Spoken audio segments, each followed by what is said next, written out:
one of the most infamous and controversial bands in the world. W.A.S.P, the 40th Never Stops World Tour with special guest, Armored Saint. W.A.S.P live.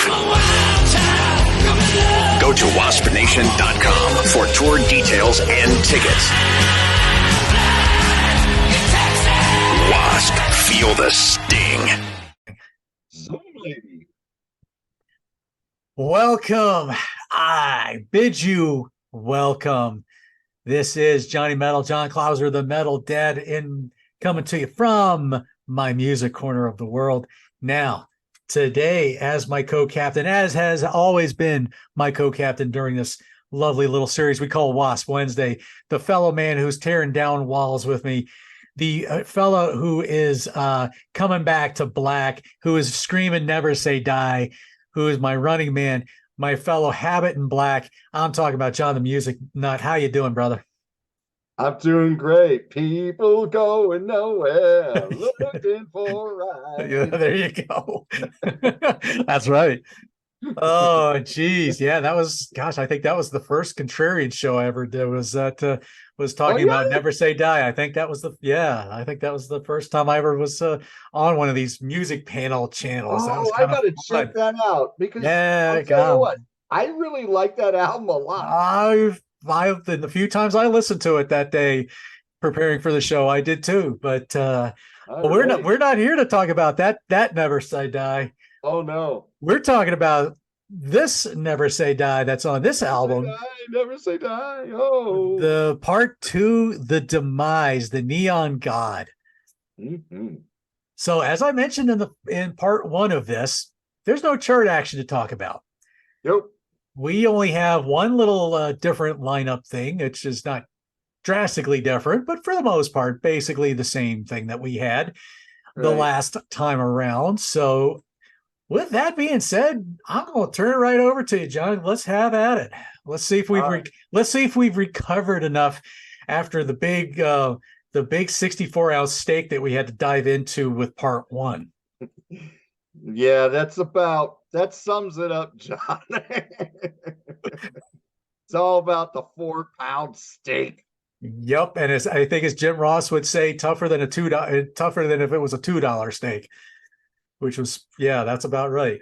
John, are you reading my mind? You know what I watched on Peacock last night? Oh, geez, mood. You must have been watching some old WWE or something.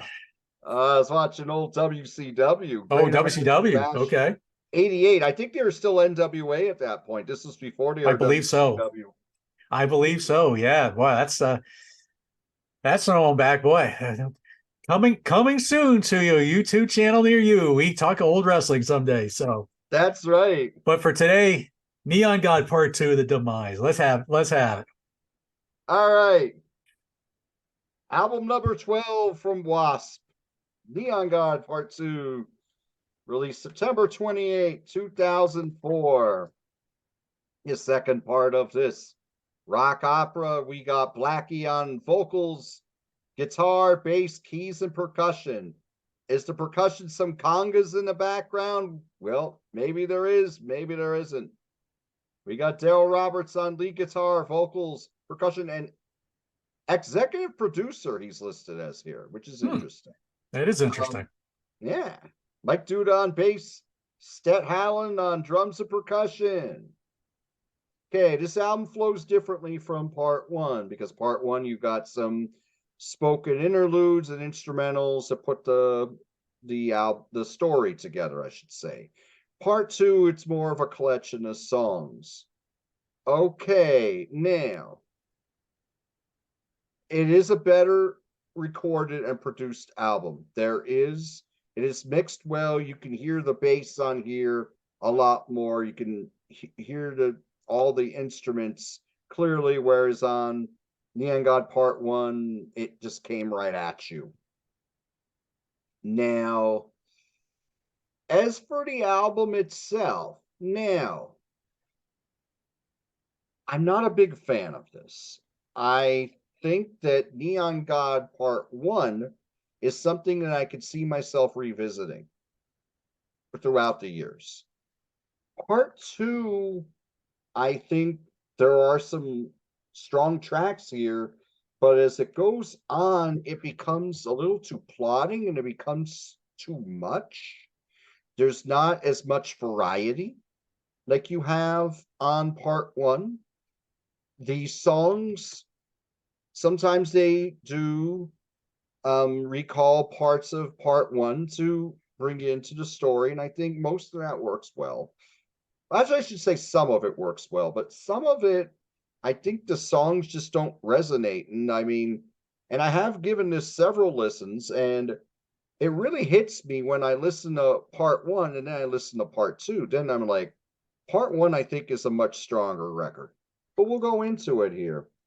Never Say Die is not, I'm not a big fan of Never Say Die. I think the chorus is just too repetitive. Mm-hmm.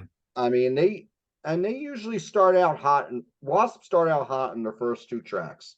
I can't say that about Never Say Die, but I can say it about Resurrector.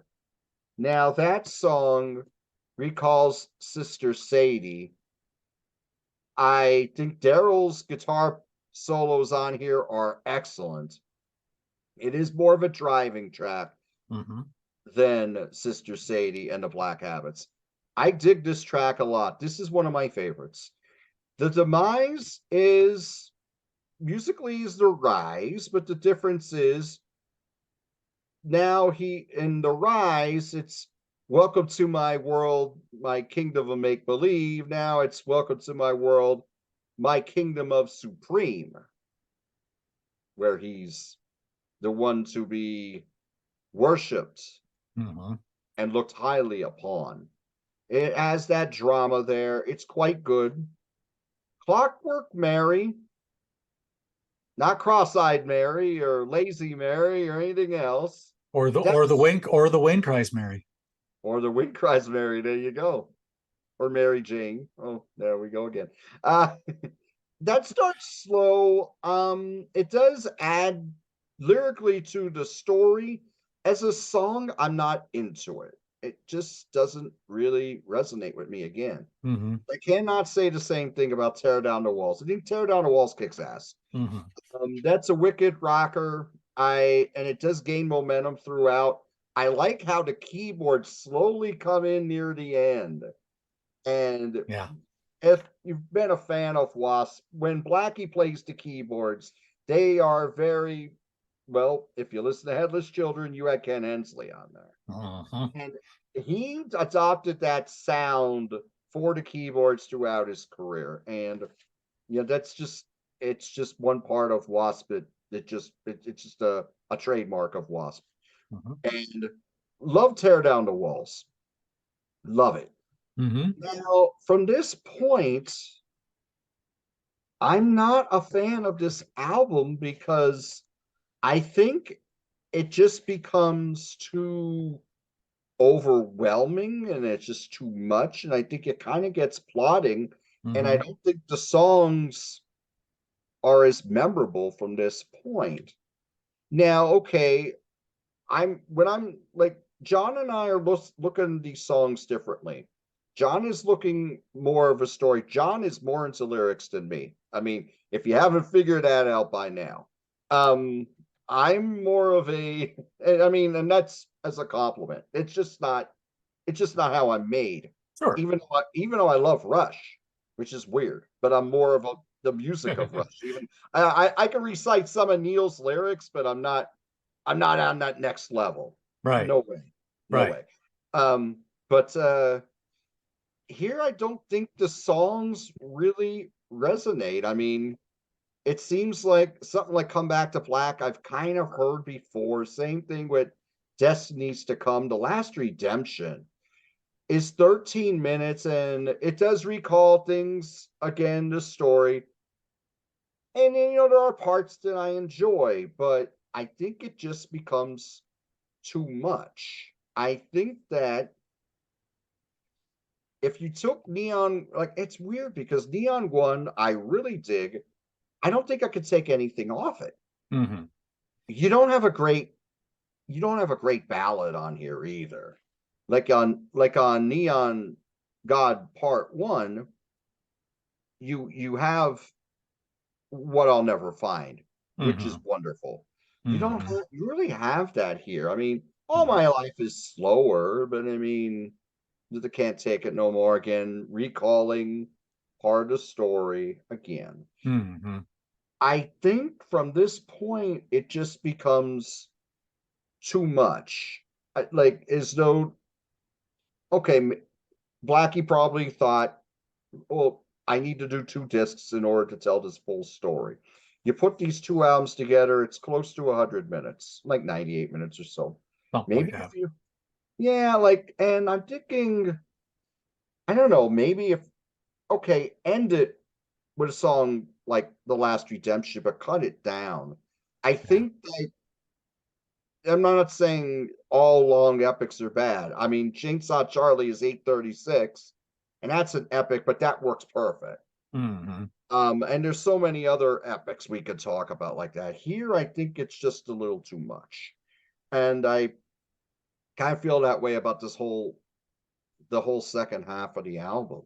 Right. Although I will admit again, the performances are very strong. It's better recorded. Now, what would I give this? I'm gonna go 5.5. Okay. That's about what when I looked at old wiki, I think that's what I there like a lot of like All Music and Brave Words and Bloody Knuckles. I think a lot of them were kind of giving it about that same range too. Okay. And so, and the Wasp Nation basically says the same thing. They seem to like one better, although a lot of the guys were saying like, I'm actually gonna hit the Wasp Nation first before I go into my thing, just to kind of change it up a little bit here. So let's see. So like Maria Grazia Ferri. So trying to get something off my, there we go. I just had it and I lost it. Technology, gotta love it. Yeah. Okay. Okay, so she likes she liked Come Back to Black and the Amazing Symphony, The Last Redemption. So she really likes that one. Let me see. Come Back to Black, Destinies to Come, and Last Redemption. That was from Lee Jacob. That was his highlights. Let's see who else talked about. Trying to see who else may have talked about that. Mostly everybody was talking about Part 1, but a lot of people were saying they would, as a whole, they would much rather listen to 1 more so than 2. So so that was the impression that I got there. So Part 2, Part 1, like we said last week, there was so many layers to this onion to unpack that there was no way we could really do it justice. And as hard as we tried, and I think we did okay, but there was so much to really dig into.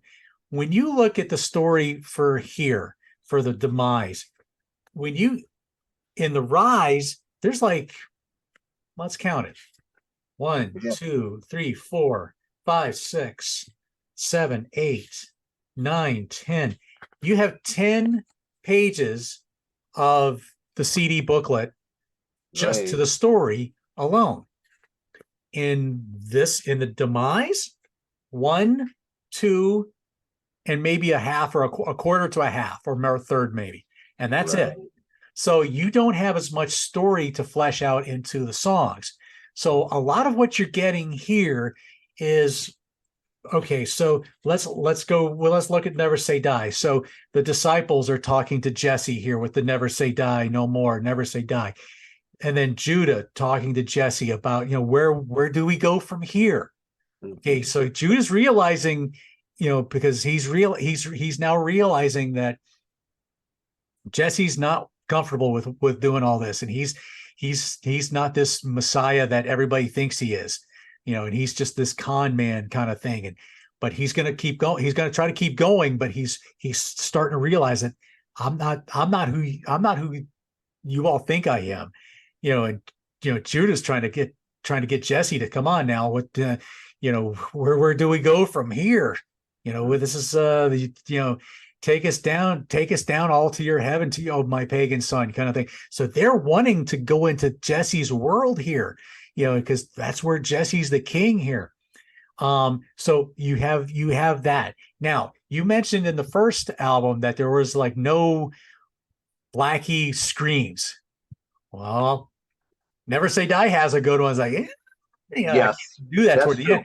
So you do have that banshee scream at the end, which I like. I was like, oh yeah. Excellent point.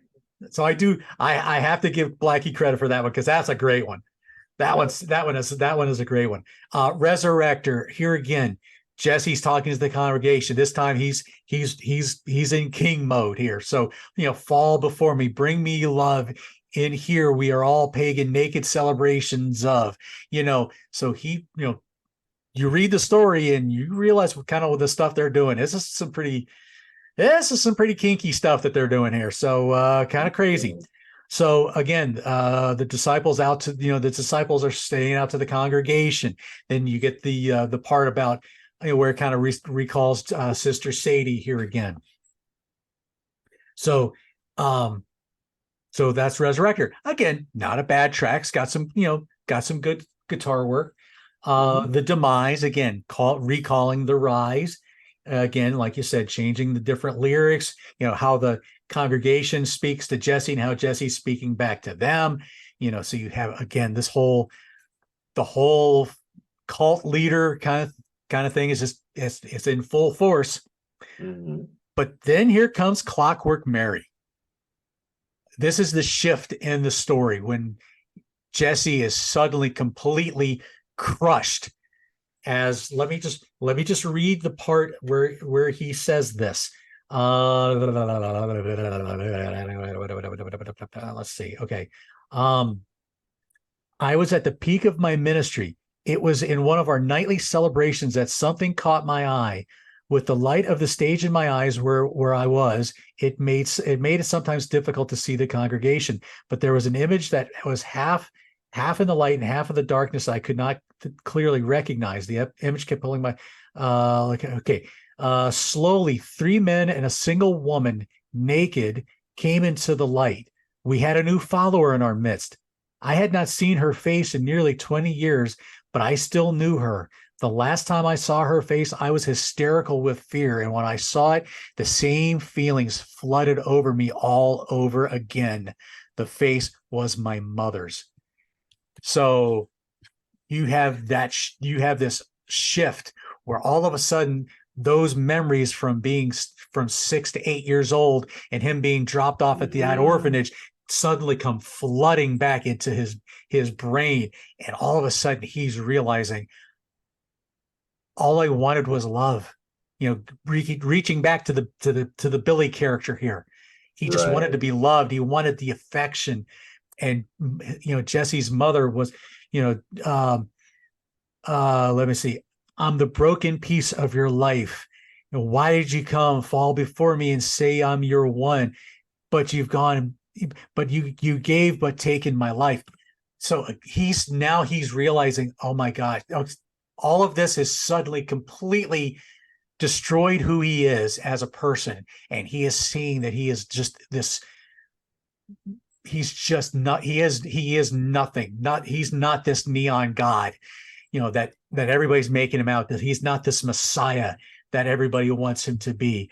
And, and this is where we get into tear down the walls. So he's realizing now, okay, don't take me to your preachers. Don't and blind me with their teachings. Take your sorrowed soul and give them to the blind. Are the gods that you made you lying to your bloodied faces, and never cry how long you all been waiting to die? Again, they're just waiting for Jesse to sacrifice himself, literally. Literally be like the Jesus character, but knowing that he's not Jesus. And there's no way that that Jesse is going to come back from dying and being a martyr to himself. You go to come back to Black again. We get this back and forth with Judah to Jesse again, to again, the congregation kind of sticks in here too, with the disciples coming back and forth with them. I kind of dug this song. To me, it's a kind of a catchy track. I kind of liked it. All My Life, again, slower song. Again, you get all these questions. He's just questioning himself. He knows he can't do this anymore. And he just, the flood of memories, don't touch me. Please don't touch me. Please don't, to Sister Sadie, please don't F me. Please don't touch me. Again, you're starting to sense and feel the pain that Jesse is suddenly feeling all of a sudden, this immense emotion that he has dealt with all of his life. And now it's just it's just being blown wide open. Destinies to come. Again, this is all Judah to Jesse, and basically saying, I washed my hands of you. I look forward to watching you die and see if you come back and all this stuff.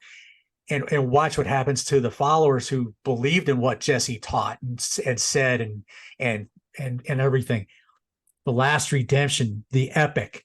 Is this as good as Misconceptions? Maybe not, but I think it encapsulates the story where he could have just added this on and probably maybe not done the rest of the album almost. I personally like The Last Redemption. It's probably one of my favorite tracks off of this whole thing. Again, you get a lot of the recalling themes of a lot of the different songs. But when it recalls the theme of the Sister Sadie, no, don't come to me. Don't believe in your God of love. They made Jesse what he turned into. Won't you see I can't deceive no more. So he doesn't want to deceive the people anymore. So no, don't believe I'm no redeeming God of love. Your God, you see, all make-believe neon. They made Jesse this neon God, and he's realizing I am no Messiah. Far from it. Far from it. And so the song just keeps on going. You get the different interplay between Jesse to the world, Jesse to the disciples, Jesse to God, Jesse and Judah. And it just ends when he just realizes, no, I am, as it says here in the story, I begin my descent of drunken power, still tormented with a forever question. The quest of the holy, should have been Holy Grail, not Holy Trail, like they put it. Right, yeah.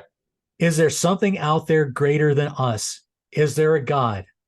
I hope so, because I am not him. While I think this is a decent album, I don't like it. Probably I don't like it as much as I like part one.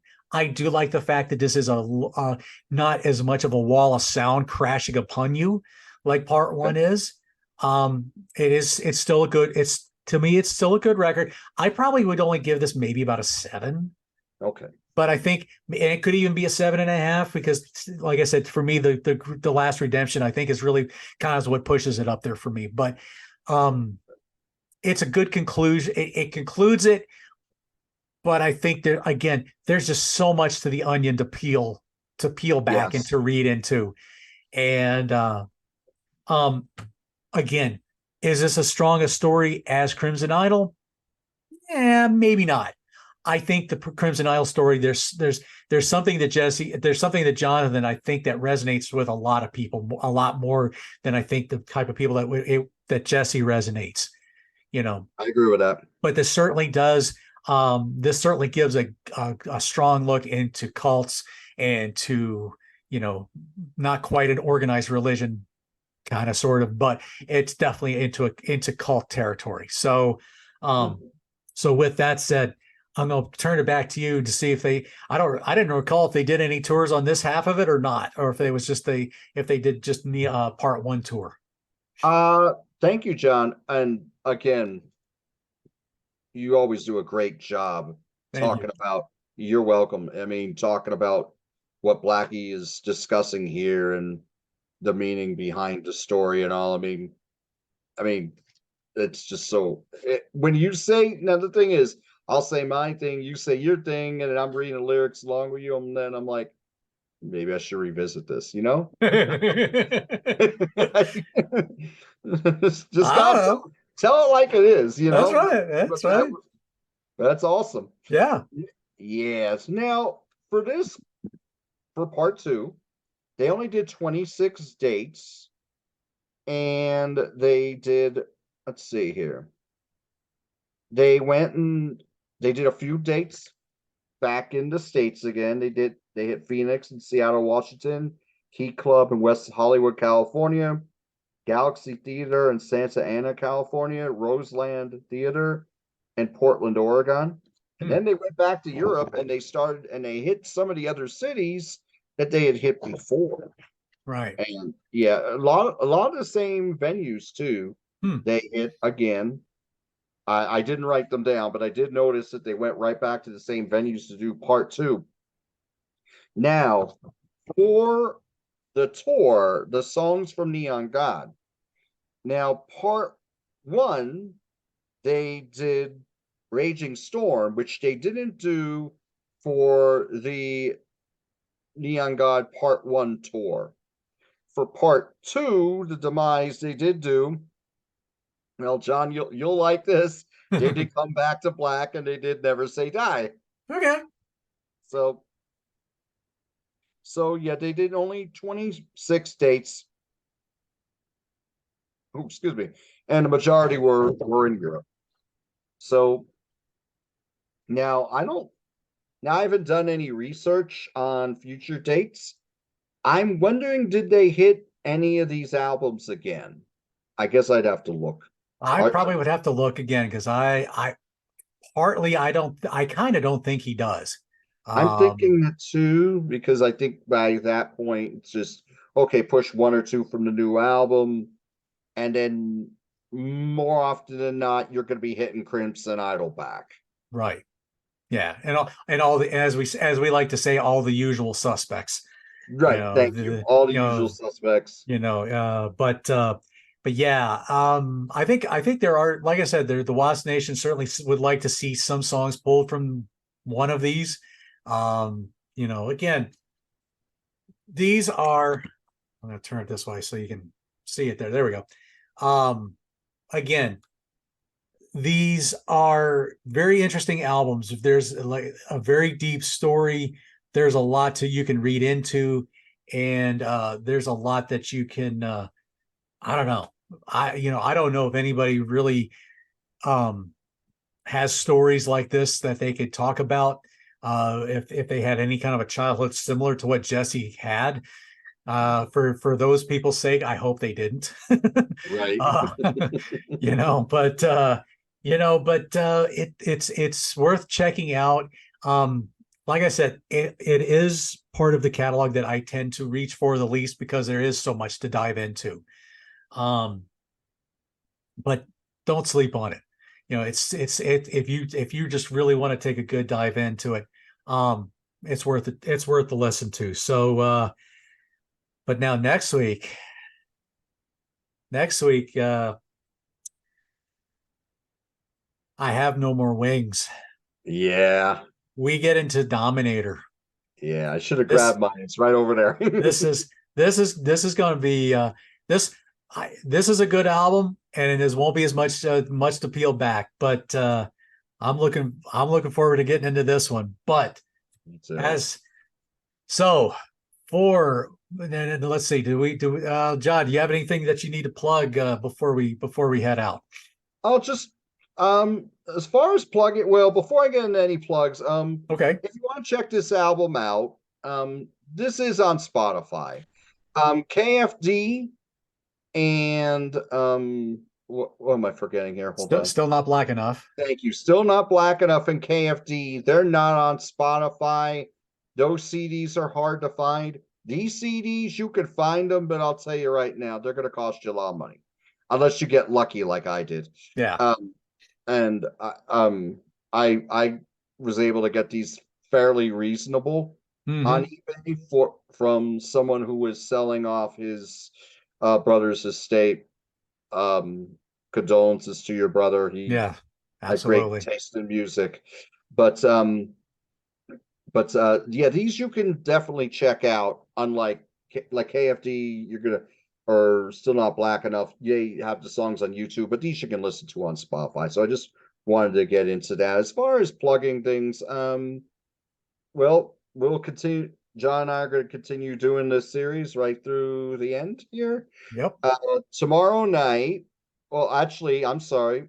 It'll play tomorrow night after we're recording this. But yeah, sorry about that. But I got the Rock Bands Go Disco show with Ah, our friend Peter Kerr on Rock Daydream Nation. The Tears for Fears show that I did with Daniel on his channel, Bicycle Legs. That will be out by the time you watch this as well. I didn't sign up for anything for the Contrarians this month because yeah. the way scheduling was, it just I just wasn't available any of those nights. And the nights I was available, I'm not as familiar with those albums.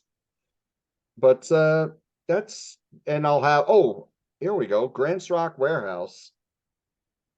Byron Bolt, Grant Arthur, and I will be discussing the only album by the Archangels. Ah, That's in a couple of weeks. I believe it's going to be the let me think, 25th, maybe okay. the 24th, May 24, I believe it is. So we got that one coming up. We were talking about, I'm sorry. May 18, Contrarians, we're going to have our very first live chat on the Contrarians, and Ah, we're going to discuss the Oasis album, Heathen Chemistry. So we got a great panel on there. So if you'd like yeah. to check us out, May 18, 8 p.m. Eastern Standard Time, that'll play one day after this comes out. So May Yeah. 18, 8 p.m., a bunch of us on the Contrarians, we will be talking Oasis. So that should be fun. Yeah, So that's I didn't sign up for that one because I don't know the album. So I think the only Oasis song I think I know is Wonderwall. So I don't really know much else by them. So okay. but other than that, the two brothers don't like each other that much. But yeah, I think for me, I think about the only things I could plug is they'll be with our good friend Peter Kerr. They'll be I think within the next week or so. I don't remember exactly when he said he was going to come out. Um, we get to do you could watch a 2 hour marathon Oh show yeah, that's right. where four of us got together and we talk the Whitesnake 1987 album. So that was really, really good with me and Reed and Tim Derling from Tim's Vinyl Confessions. I meant to ask Tim if he had an 8-track version of that album. Yeah. Need to ask him that. Anyway, let me see. I've got something else lined up with Peter Kerr later in the month. We're going to do what in his series of in defense of albums. And we're going to take a look at an album by Raven. The It goes pack, on. the pack, Next album. the, Okay. the pack is back. Actually, we're gonna look at the pack is back and defend that one. So that's going to be a lot of fun. On Grant's Rock Warehouse, we're going to be doing probably a finale show where we do a ranking of the April wine catalog after Right. a long series of just like kind of like this one, only he spread this one out much more, where we looked at like a couple different April wine albums, after so long a period of time, and we all went really in depth with April wine, and that was really an enlightening show. I really enjoyed doing that series with Grant, so I'm looking forward to ranking those albums and getting that kind of fine tuned. I got some ideas, but Nice. other than that, then you get into my faith-based stuff where last month I did Apologetics April, and I concluded it with an interview with the singer from the band who writes all the parody lyrics. I do Transform Tuesday where I'm talking about albums of faith that changed me in that way. And that's pretty much all I've got going. The North and South Rock and Metal Connection have all been kind of busy with all kinds of other different projects and things of life things. So we haven't been able to get together there. So I kind of miss those guys. So I got to give those guys a good shout out. But that's pretty much all I've got. I haven't done anything on the Contrarians in ages because it just never works out, or it's just not a topic for me to jump on. So Right. so yeah, that's pretty much all I got. So we're gonna wind this puppy down. Mhm. Look for us next week when we get into some Dominator, and That's we right. get to talk about the album post post Sanctuary Productions and management, because I That's think the true. Neon Gods were the last ones managed by Rod Smallwood and Andy Taylor and those guys. So Mhm. anyway, so for my co-captain of this great series, Wasp Wednesday, John the Music Nut, man, thank you for doing this. I appreciate you so much. Right back at you, brother. Johnny Metal, John Clauser, the Metal Dad. This is my music corner of the world. We will see you next week. Thanks so much.